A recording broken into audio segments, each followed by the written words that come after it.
ناظرین ایک مرتبہ پھر آج ہمارے ساتھ ہیں معروف ٹی وی اینکر جناب عبدالجبار آتش. السلام علیکم آتش صاحب. السلام علیکم جی, بڑی مہربانی, آپ نے مجھے بلایا, میرے پاس وقت نہیں تھا. نہیں, مجھے احساس ہے کہ آپ کے پاس وقت بالکل نہیں. آج کل تو ویسے بھی آپ کا سیزن لگا ہوا ہے. سیزن لگا ہوا ہے, میں آم بیچتا ہوں. نہیں, میرا مطلب ہے یہ جو تازہ چیف جسٹس صاحب کے صاحبزادے کا ایشو آپ کے ہاتھ لگ گیا. ہاں, یہ تو اللہ کا کرنا ہوا کہ ایشو آ گیا. ویسے ہمارا وطن عزیز اس معاملے میں بڑا زرخیز ہے جی. ایشو تو روزانہ یہاں ایسے نکلتے ہیں جیسے ڈائیو کا ٹائم نہیں نکلتا, اور اگر ایشو نہ بھی ہو تو ایشو بن جاتا ہے. ایک جو اینکر ہے اس کا کمال یہی ہے کہ ایشو نہیں ہے مگر ایشو ہے. بارہا ایسا ہوا کہ شو کرنے کے لیے میں جاتا ہوں تو کوئی ایشو نہیں ہوتا, مگر شو سے پہلے الف اور یہ لگایا اور ایشو بن گیا.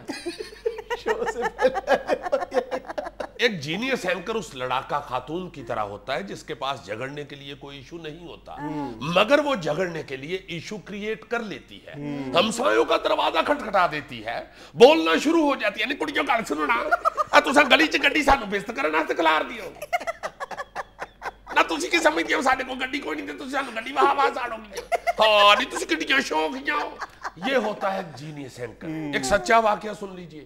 ایک دن میرے پاس کوئی ایشو نہیں تھا, کوئی ایسا ڈائیلاگ نہیں تھا جس پہ بیس کر کے میں سارا پروگرام دکھا سکوں لوگوں کو. آپ یقین کیجئے, پی این میرا آیا, چائے لے کے آیا بیچارہ, اس سے چائے گر گئی.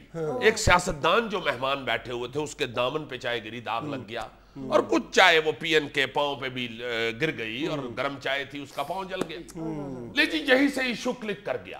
میں نے شو کا سٹارٹ ہی یہاں سے کیا کہ سیاستدانوں کے دامن کے داغوں سے غریب عوام کے پاؤں جل رہے ہیں. واہ زبردست. دیکھیے ذرا, آپ تو کہہ بھی نہیں سکتے یہ فکرہ. سیاستدانوں کے دامن کے داغوں کی وجہ سے غریب عوام کے پاؤں جل رہے ہیں. واہ واہ. اب یقین کیجئے کہ شو ایسا چلا کہ ریٹنگ آسمان پہ جا لگی. میرے مالک نے میرا ماتھا چوم لیا, کہنے لگا ابے او آتش, تو آتش فشاں نکلا. میں نے منع بھی کیا کہ پسینہ آیا ہوا ہے, مت ماتھا چومیے. کہنے لگے کہ آتش, تمہارے اس پسینے کی نمکینی کی وجہ سے ہی تو ہمیں شرینی ملے گی. کون سے ایشو کی بات کر رہے ہیں آپ؟ آپ کے شو میں تو جتنے بھی پارٹیسپینٹس آتے ہیں آپ صرف ان کو لڑا رہے ہوتے ہیں وہاں پہ. دیکھیے, اس طرح کی الزام تراشی نہ کیجئے. کون ذی شعور اینکر ایسا چاہے گا کہ اس کے شو کو اکھاڑا بنا دیا جائے؟ میں یہ نہیں کرتا. میں تو شو کی وضاحت چاہ رہا ہوتا ہوں, بیانات کی, جو وہ وہاں بیٹھ کے داغ رہے ہوتے ہیں. اپنی عوام کو سمجھانے کی کوشش کر رہا ہوتا ہوں.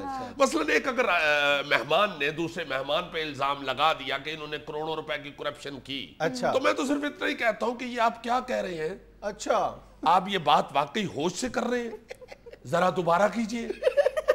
یعنی آپ یہ کہنا چاہ رہے ہیں کہ ان لوگوں نے کروڑوں روپے کی کرپشن کی.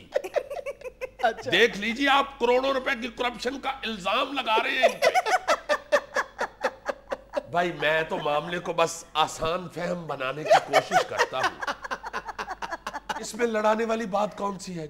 ہاں, البتہ یہ ضرور ہوتا ہے کہ جس پہ کروڑوں کی کرپشن کا الزام لگتا ہے وہ مہمان اگر رد عمل ظاہر نہ کرے تو اتنا میں اسے ضرور کہتا ہوں کہ آپ جو خاموش بیٹھے ہیں اس کا مطلب ہے کہ آپ نے واقعی کروڑوں کی کرپشن کی ہے. اگر پھر بھی وہ خاموش رہیں تو اتنا ضرور کہتا ہوں کہ یہ کیا کہہ رہے ہیں, کروڑوں لوگ ان کی بات سن رہے ہیں اور آپ خاموش بیٹھے. جب ان دونوں کی لڑائی شروع ہو جاتی ہے پھر آپ کا رول کیا ہوتا ہے؟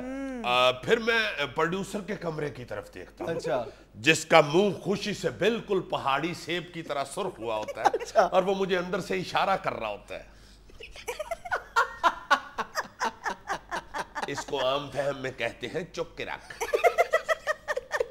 اتنا ہوتا ہے بس. اچھا, آپ پر سب سے بڑا اعتراض یہ ہے کہ آپ خود کو حرفن مولا سمجھتے ہیں. سمجھتا نہیں جی, میں ہوں. اچھا ہاں ہوں. اچھا, میں وہ واحد اینکر ہوں جو یہ بھی جانتا ہے کہ دیسی ککڑ کی پہچان کیا ہے, اور یہ بھی جانتا ہے کہ نیٹو سپلائی نہ کھولنے کے مضمرات کیا ہے. زبردست. اچھا, ویسے دیسی ککڑ کی پہچان ہے کیا؟ اس کی واحد نشانی یہ ہے جنید بھائی کہ دیسی ککڑ اس وقت تک پکڑا نہیں جاتا جب تک ہف کے گر نہ جائے.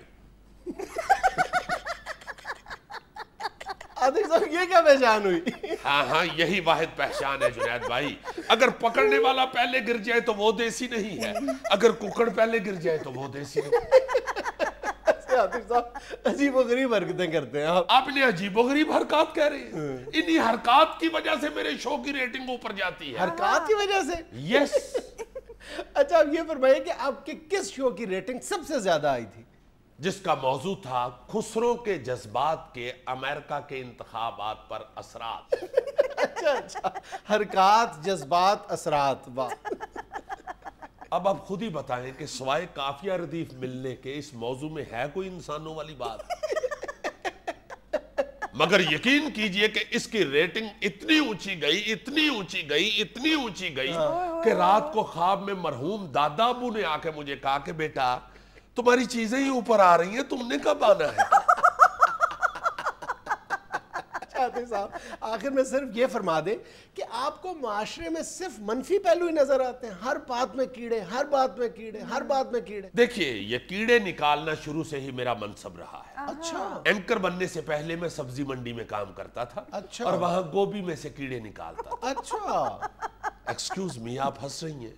یہ گوبھی میں سے کیڑے نکالنا اور بغیر جمور کے جوتی میں سے کیل نکالنا بڑا مشکل کام ہے. کیڑے تو میں اتنے نکالتا ہوں کہ میرے گھر سے کیڑے بھاگ گئے ہوئے ہیں. انہوں نے کہا بھائی خود ہی چلے جاؤ ورنہ اس نے کسی نہ کسی دن نکال ہی دینا. ناظرین چند اشتہارات کے لیے یہاں مجھے لینی ایک چھوٹی سی بریک، ہمارے ساتھ رہیے گا. اگر آپ کہیں تو اشتہارات میں سے بھی کیڑے نکال دوں.